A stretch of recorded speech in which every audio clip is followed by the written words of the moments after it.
ரூ. 10 மரணத்தை தப்பிக்கிற வழியா தெலங்கானாவில் இருக்கும் காளேஸ்வரம் முக்தீஸ்வரர் கோயிலில் ஒரு சின்ன கல்லுப்பாதை இருக்கு. அதுக்கு பேரு யமகோணம்.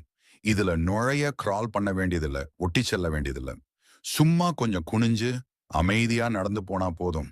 கதை என்னன்னா, ஒரு காலத்துல யமன் ஒரு சிவபக்தரின் உயிரை நேரத்துக்கு முன்னாடி எடுத்துட்டானாம்.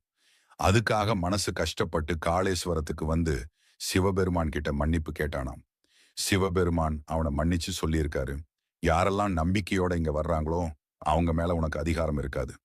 அதனாலதான் இந்த இடத்துல யமனின் பயம் விலகும் என்று மக்கள் நம்புறாங்க. பக்தர்கள் இந்த யமகோணம் வழியா நடந்து போகிறது யமனின் தொந்தரவுகள் விலக, மரணத்துக்கு அப்புறம் துன்பம் வராம இருக்குன்னு நம்பிக்கையோட செய்றாங்க. அது ரொம்ப சின்ன பாதை தான். குனிஞ்சு நடந்து போயிட்டு முக்கிய சந்நிதி பக்கம் திரும்பி வெளியே வருவோம். ஒரு சின்ன செயல், ஆனா பெரிய நம்பிக்கை. இது மரணத்தை தப்பிக்கிறது பற்றியது இல்ல. பிறந்த எல்லாரும் ஒரு நாள் இறப்போம்னு உண்மையை ஏத்துக்கிட்டு அதுக்கு நடுவுல நம்பிக்கையோட நன்றியோட வாழ்றதை கற்றுக் கொடுக்கிறோம் பாடம். செலவு ரூ. 10 தான். ஆனா அது சொல்லித்தரும் அர்த்தம் ஒரு வாழ்க்கை முழுக்க கூட வரும். Subscribe and